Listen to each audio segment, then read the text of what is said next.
Quantitative analysis from October-November 2023 variant 3.3. After the introduction, they have said, in question number 1, you will carry out a titration to determine the concentration of a solution of potassium manganate 7, KMnO4. Potassium manganate 7 reacts with an excess acidified potassium iodide to produce iodine. This iodine is titrated with aqueous sodium thiosulfate. Now the chemicals they have given here are Fa1 potassium manganate 7 solution, Fa2 potassium iodide solution, Fa3 sodium thiosulfate solution, Fa4 dilute sulfuric acid, and Fa5 starch solution. The apparatus and the chemicals given here are Fa1, 2, 3, 4, and 5 solutions. Then measuring cylinder 25 and 50 capacity. Then a pipette filler, 25 centimeter cube volumetric pipette, burette, and a retort stand with conical flask, white tile, and a funnel.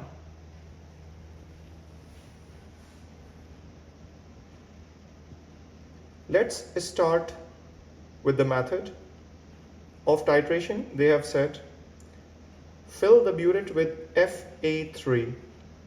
So let's fill Fa3 in the burette first. Let's fill the burette first with Fa3. For that, make sure the knob is closed by revolving it to the right hand side clockwise, and then using a funnel at the top, pour slowly Fa3 solution.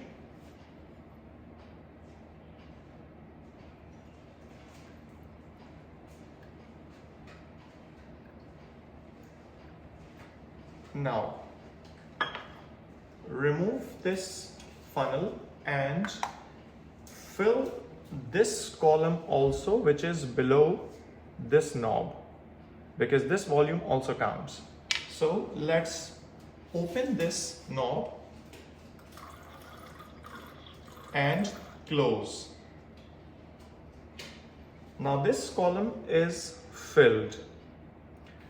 Let's repeat pouring the solution in to make the zero column.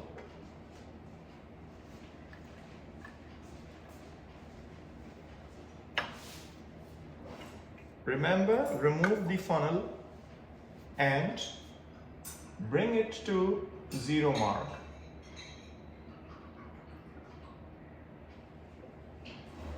Now, I have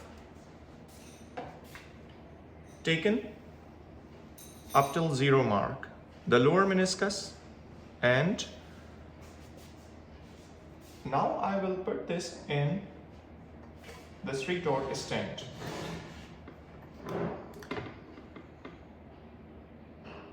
So the burette is filled with Fa3 now. Now the second step is pipette 25 centimeter cube of Fa1 into the conical flask. To fill the pipette with Fa1, we need to attach pipette filler over the top of this pipette. So we need to look at both the ends of pipette. It's a broad end and the other one is a narrow end. This is the lower side and this is the upper side of the pipette. We have pipette filler which is like this. It has 3 buttons here. Number 1, A, then S, and then E. Eject, suck, and aeration, fill air. Now we need to attach this pipette filler like this. The lower side on the top of pipette, and make sure it holds the pipette so that we can use it with one hand. Press A now and squeeze this pipette bulb. Release A and the bulb will remain deflated. Now, the solution to fill in, put the lower end in the solution and press this button S so that the suction of solution starts. So you can see the solution is gradually filling, coming to the top. We need to bring air up till this mark, which is the volume mark of 25. Let me show you closely again. This is the mark up till where we need to fill so that the volume becomes 25 exactly. So it's given on every pipette, the mark. So I will bring this solution up till this mark, and if it is coming extra, I can take this out by pressing E button. Now transfer this in the conical flask here. Try to put it as down as you can. Press E button and you can see the solution starts draining into the conical flask. Let's wait for the complete solution to get transferred.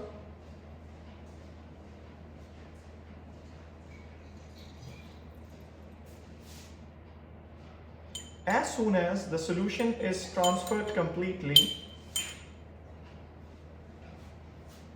we will proceed on to the next step. The next step is use 25 cm³ measuring cylinder to add 10 cm³ of Fa2 into the conical flask. With this 25 cm³ measuring cylinder, we will take 10 cm³ of this Fa2 solution given.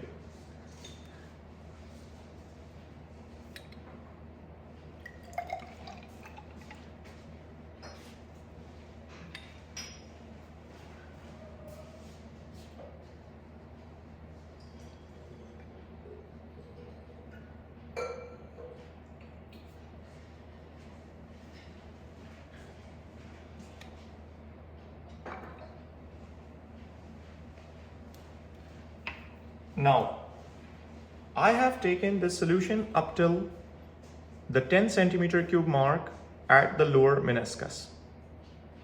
We will pour this solution into this conical flask. Use the 50 cm³ measuring cylinder to add 15 cm³ of Fa4 to the conical flask. Using this 50 cm³ measuring cylinder, take 15 of Fa4.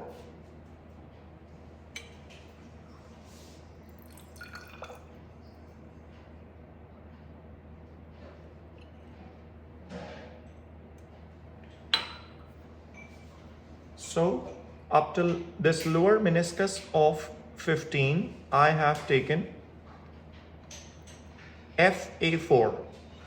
Now pouring it into the conical flask.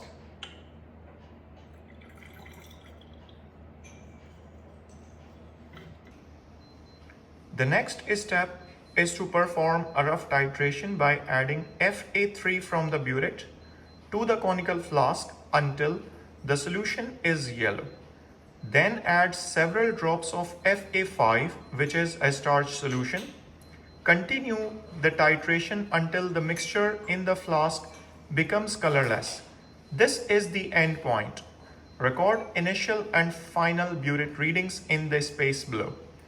So first of all, we need to understand here is that we are not starting with the initial addition of indicator in the content of conical flask. We are taking a small volume from the burette first, and then when the solution will turn a bit yellow or light brown in color, then we will add a starch indicator, which is Fa5 given here, and then we will continue the titration until the mixture goes colorless. So this is an example of iodometric titration where we add indicator in the halfway, but we record the final volume of burette reading when the solution is totally colorless. So let's continue with this now. Let's add Fa3 from the burette until the solution becomes yellow. So open this knob anti-clockwise and just look at the mixture when it goes yellow. So now you can see the mixture is turning yellow.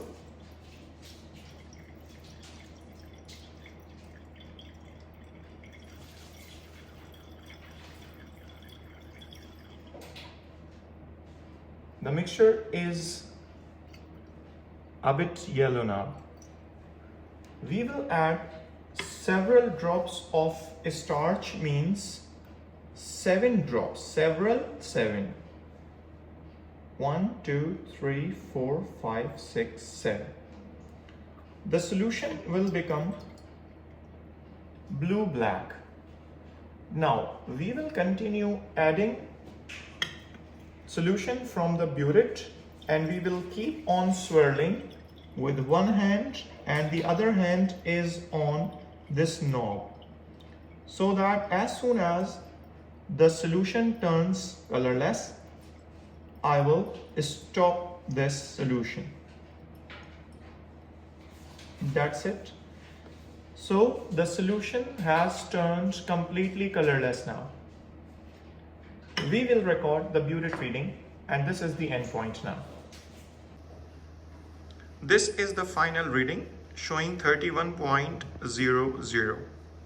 This is the endpoint. We will record this observation now.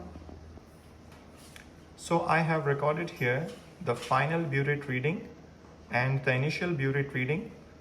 And remember, the burette readings are recorded up to 2 decimal place. So they need to end either at 00 or 05 because of the least count of the burette 0.1. The error is 0.05. So 2 dp readings must be recorded. And in this part, we need to focus on this point also, that they have said in the last point, record the initial and final burette readings in the space below. So we need to write both of these readings, final and initial. Now let's move on to the next part. In the question, they said, carry out as many accurate titrations as you think necessary to obtain consistent results. Make sure any recorded results show the precision of your practical work. Record in a suitable form below all the burette readings and the volume of Fa3 added to each accurate titration. Now, once they say carry out as many accurate titrations as you think necessary to obtain consistent results, it means they need 2 burette readings, the volume used of Fa3, which must be precise. Precise means not more than 0.1 centimeter cube apart. So the volume used must be within 0.1 centimeter cube apart from each other. This is what we call accurate titration and consistent results. And remember, they have said here to make a proper table in which you will add final burette reading, initial burette reading, volume of Fa3 added. So a proper table must be drawn here, because if you look at the marks, it is of 7 mark. So here the marks are distributed in this way. You have to record the rough titration, final initial, and then accurate titrations, which must be 0.1 centimeter cube or within 0.1 centimeter cube, and 2 dp readings, and then the supervisor's result. So let's draw this table first. So I have made this table in which I have added all these titles of final burette reading, initial burette reading, volume of Fa3 added, best results, and their units centimeter cube. Now, just look at this part, 1, 2, 3. These are the titration numbers. Like they have said, repeat as you need to get consistent results. So if the result is not coming within 0.1 volume range, we need to repeat this. So let's perform the accurate titration now. Before we repeat the experiment, we need to empty the content of conical flask, and we need to rinse this conical flask so that all the content that was added before is actually clear now. Now, refill the burette also, but the refilling of burette needs some attention here.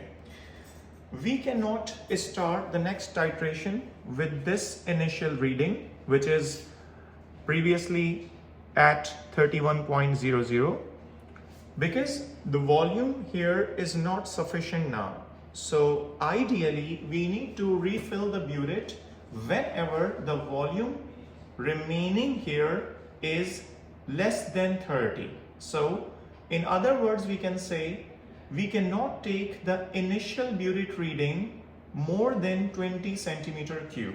Therefore, we will fill this burette again with our Fa3, and the initial reading now is not necessarily be 0. It could be taken as 1, 2, 3 or something which is lesser than 5. So this is 2.9. Now let's repeat this experiment. So for that, first we will take 25 centimeter cube of Fa1. So here is our Fa1. We will take 25 centimeter cube again.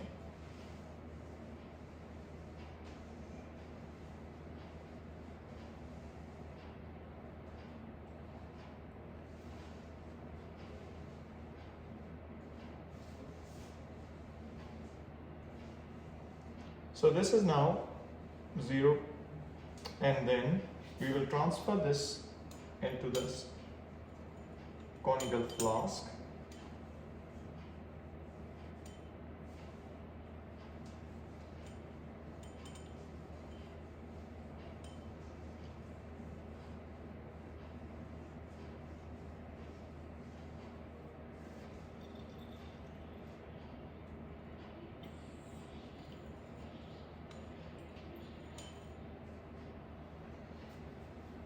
Now we will take, using this 25 centimeter cube measuring cylinder, Fa2, which is 10 centimeter cube.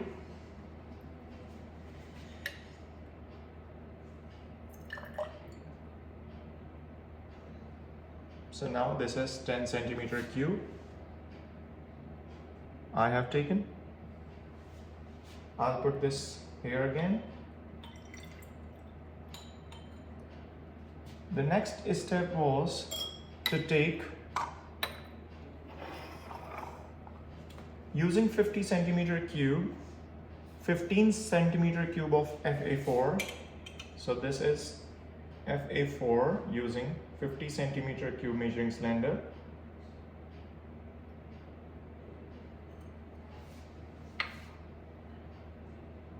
And here we have 15 centimeter cube of this. We will transfer this also here.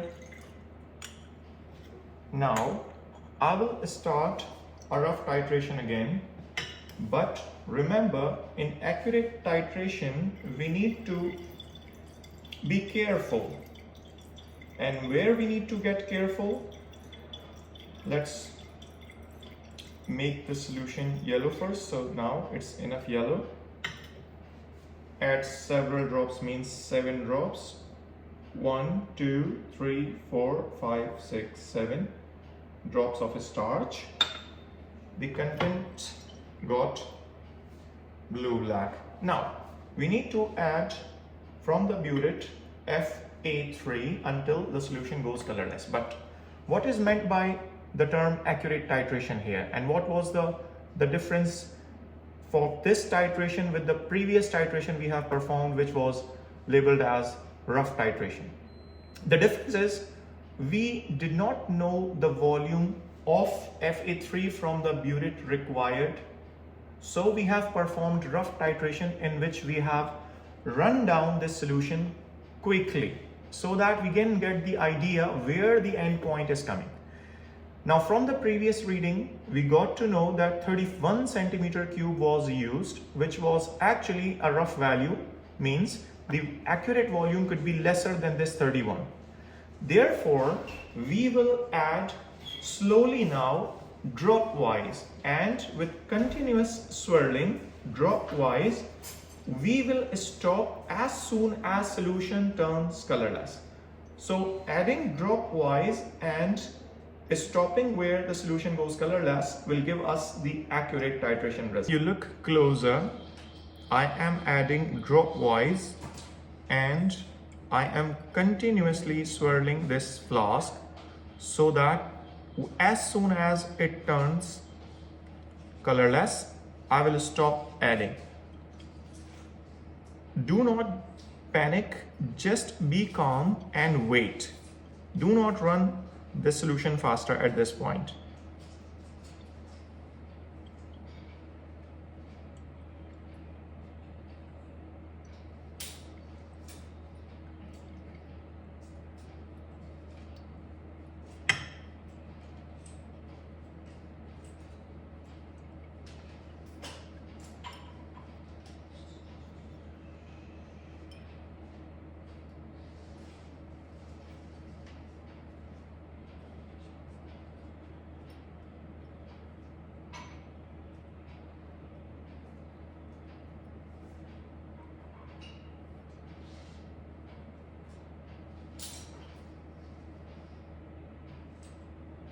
Now I can see the solution is getting too light.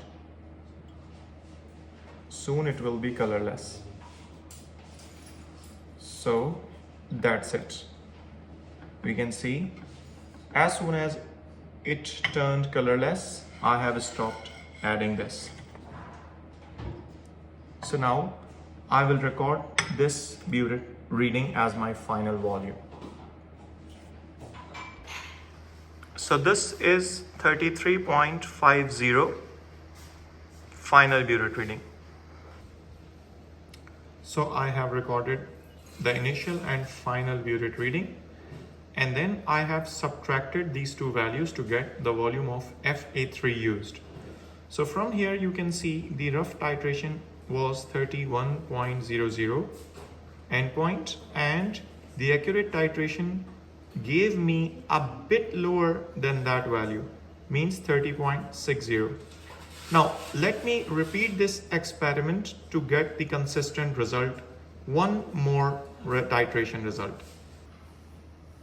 So upon repeating the titration, I got the initial and final burette reading for the second titration as shown, which when I have subtracted, I got 30.70. Now I have got two readings which are 0.1 centimeter cube apart from each other. It means they are considered as consistent results. Therefore, I do not need to perform it one more time, that is third time. If I do not get these values like consistent result, then I have to perform the titration again. So these are both my accurate results this time. Now let's proceed on to the next part of this paper.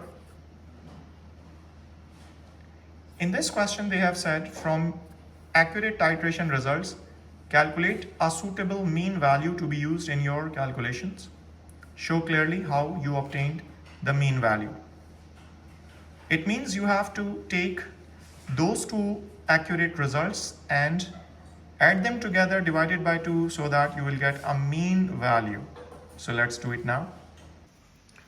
So we have calculated the mean titer value, that is 30.65 from our two accurate titration results, 30.60 and 30.70. Now let's move on to the next part. In C1, the question says, give your answers to C2, C3 and C4 to appropriate number of significant figures. So first of all, what do you mean by the term appropriate numbers of significant figures? Appropriate number of significant figures means minimum you have to write 3 significant figures, and for better calculation you can take at 4 significant figures. So this is the appropriate number of significant figures. Now the next part, C2, says calculate the amount in moles of sodium thiosulfate in the volume of Fa3 calculated in B. Now this is the volume of Fa3, 30.65, which is in centimeter cube, and we need to calculate the moles of sodium thiosulfate. So from the volume of solution, if we need to calculate moles, we have the formula mole is equals to concentration multiplied by volume. Now if the concentration is in moles per dm cube and the volume is in centimeter cube, then we must divide this volume by 1000. So in order to calculate the moles, we need to divide this volume by 1000, and then we need to multiply this with the concentration of Fa3 given. Now let's look back in the question. Here they say the concentration of Fa3 is 0.120 moles per dm cube. So from here the concentration given is 0.120 into the volume we got here is 30.65, so 30.65, and divided by 1000 to make it in decimeter cube. Now if we calculate this answer, the value is 0.003678. Now here I have taken 4 significant figures. Why? Because our calculation will be very accurate if we take 4 significant figures. So I suggest you all to take 4 significant figures as a minimum. Now let's move on to the next part, where they say the reaction by which iodine is produced is shown. So here is the equation where iodine is produced, and then from that iodine sodium thiosulfate has reacted. So they have asked you to, during the titration, sodium thiosulfate reacts with the iodine. So they have given you the hint that if you need to calculate the concentration of potassium magnate 7, which is here, it is potassium magnate 7, and the titration has given us the moles of sodium thiosulfate, which is here. So how can I relate these two?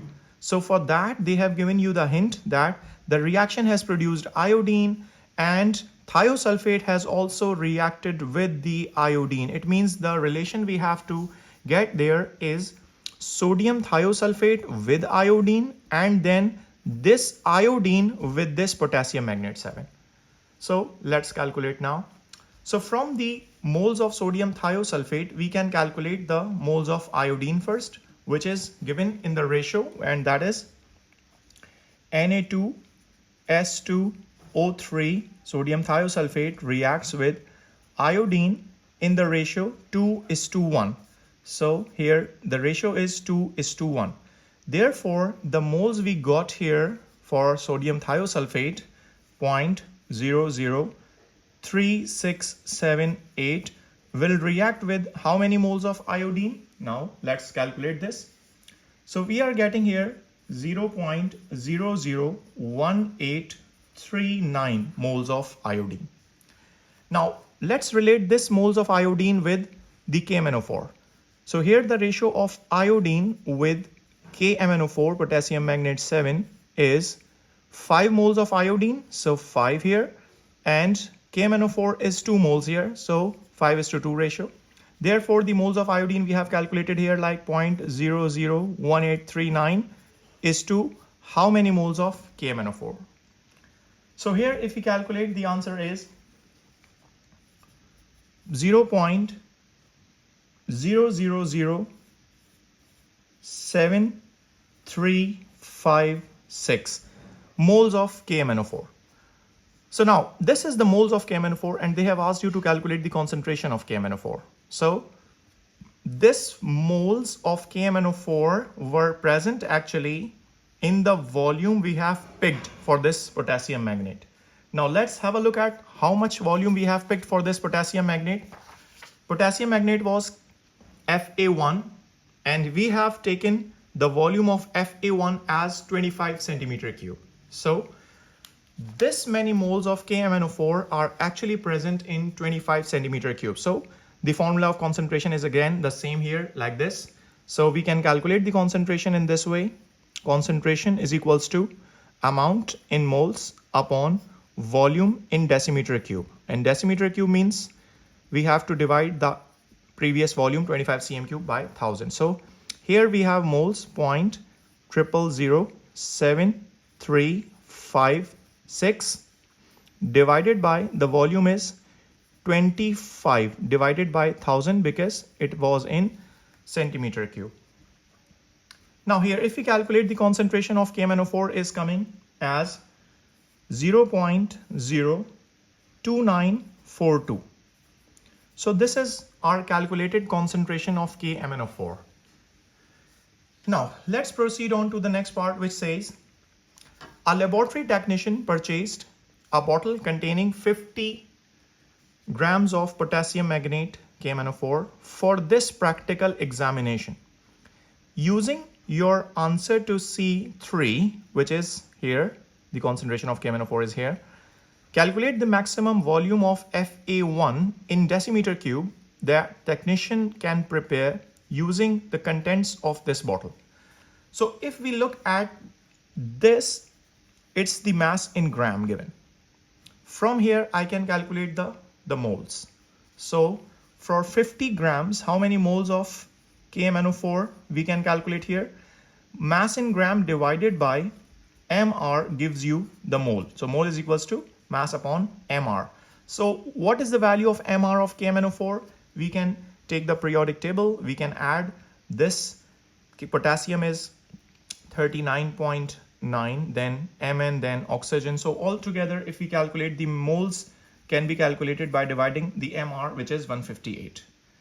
So here is the mole. So this is the mole of KMnO4.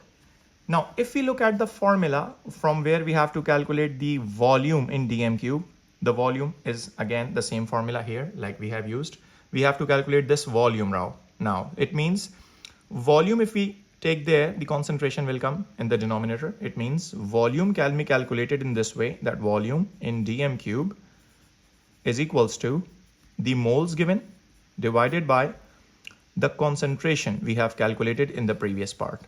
So the moles we have calculated here are 50 upon 158. So 50 divided by 158 is the amount in moles divided by the concentration here we have calculated is 0.02942. So if we divide this, we will get 10.75 decimeter cube of volume. So this is how we will calculate the volume in this part. Now let's proceed on to the next part where it says, a student suggested that the accuracy of the experiment would be increased by using a 10 centimeter cube pipette to measure Fa2. Now, accuracy obviously can be increased if we use pipette because pipette is more accurate than any other volumetric apparatus. But here in this case, the student is correct or not, we can take the answer from the previous page where they have said that Fa2, which was given here, Fa2 is your potassium iodide, and in the question they have said that potassium magnate 7 reacts with excess of acidified potassium iodide. So this potassium iodide here is already used in excess. So if we calculate the accurate volume of anything that is already used in excess in the question, it means the overall accuracy of the experiment will not increase as such. Therefore, if we say here that we state whether the student is correct, so we must say no, student is not correct. Why? Because Fa2, which is your potassium iodide solution, Ki aqueous, is used in excess. Therefore, its accurate volume will not affect the accuracy of experiment.